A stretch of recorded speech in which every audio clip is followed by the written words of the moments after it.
fall semester of my junior year at the University of Wisconsin-Parkside. I served as the president of the student body.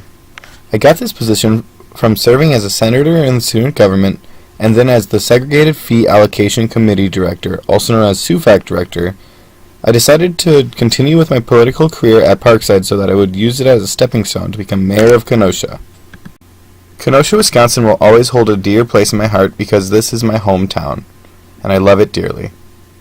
So this is the house that we have been staying at, Dalkeith Palace, residence of Queen Anne, I don't know. On my flight back to Scotland from Switzerland, I missed my connecting flight and ended up being stranded in Paris for 24 hours, which was a huge bummer on account I was meant to attend a TED Talk in Edinburgh that day. The very same TED Talk about intercultural communications that I kind of went to Scotland to see. It was a whole deal, the whole reason I went to Scotland. My time as president was cut short in November of 2016 because I decided on impulse that I wanted to live in Scotland for almost 5 months. While in Scotland, I would live in a palace called the Dalkeith Palace and study intercultural communications. By this I mean I wanted to travel around Europe and Northern Africa to see how other people live and communicate with one another. It's always extremely interesting to be able to study communication because there's so much to learn and everyone does it slightly differently. Intercultural communication is such a broad field, I believe that you can never truly know everything about it, and the only thing you can do is keep on learning. November 2016 and January 2017, I filled out all the paperwork and got all the appropriate documentation in order, and was finally ready for the adventure of my lifetime. I decided to embark on this epic journey because of my mentor and favorite professor, Faye Kindis. I had up to this point taken multiple classes of Faye's every single semester, and learned everything I know about communication from her, or most of it at least. So when she asked me to come along to Scotland to study intercultural communication, of course I had to say yes to this amazing opportunity. I definitely knew that I had my work cut out for me, but if I put my mind to it, I could accomplish anything. I spent that month filling out every form I could, applying for every scholarship imaginable, and even planned a couple of my side trips. I knew that traveling abroad would be expensive, but I could do it if I put my mind to it. With just 2 weeks before I left to embark on this journey, I fell ill to mono. My doctor told me that I would not be healthy enough to travel in time, and I needed to back out of this trip. I decided, what does he know? He only went to school for like a million years to become a doctor. So I went on WebMD and some forums and spent like 20 minutes on Google and found a guy on a chat room that told me I should be fine enough to go. I decided, that's good enough for me. So I hopped on a plane, and let me tell you, that was the absolute worst 8 hours of my life. I thought I was going to die from the pressure of the plane cabins. The flight attendants made me sign another mountain of paperwork, stating that I knew I was sick before I got on the plane, and they finally gave me some medicine to help ease the pain. After my plane landed, all that separated me from a half a year in Scotland was a 5-hour train ride from London to Edinburgh.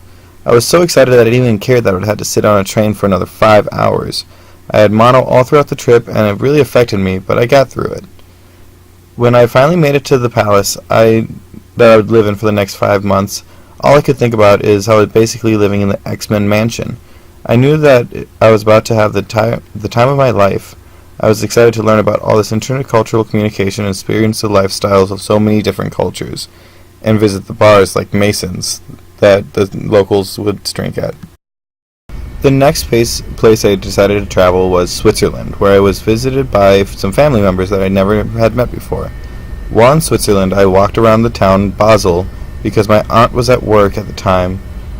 While walking around, I made friends with this one man who I thought was actually a homeless man. Not a homeless man at all. He was actually a very wealthy man who is a historian for the town Basel.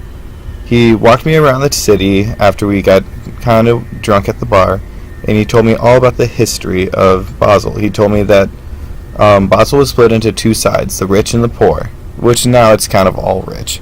But back in the day, the poor lived on the one side, which was closer to Germany, and the rich lived on the other side, which was closer to France. This was so that if the Nazis ever invaded, they would just blow up the bridges and leave the poor to fight the Nazis while the rich would run and flee to France and escape. On my flight back to Scotland from Switzerland, I missed my connecting flight and ended up being stranded in Paris for 24 hours, which was a huge bummer on account I was meant to attend a TED Talk in Edinburgh that day. The very same TED Talk about intercultural communications that I kind of went to Scotland to see. It was a whole deal, the whole reason I went to Scotland.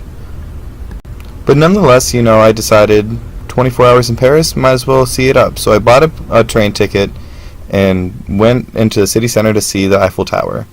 While on the train, I met a man whose daughter is currently studying in Chicago. I thought to myself, what are the odds that I traveled all the way across the world and was able to find somebody who's connected to a city so close to mine?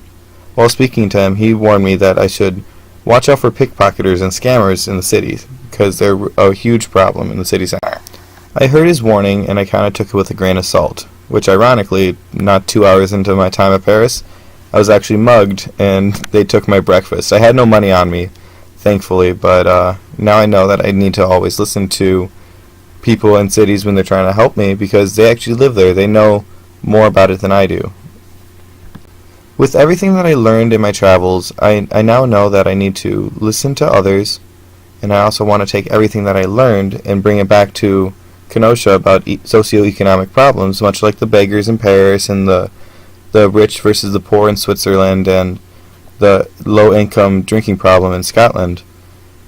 I want to fix the socioeconomic problems in Kenosha when I become mayor one day.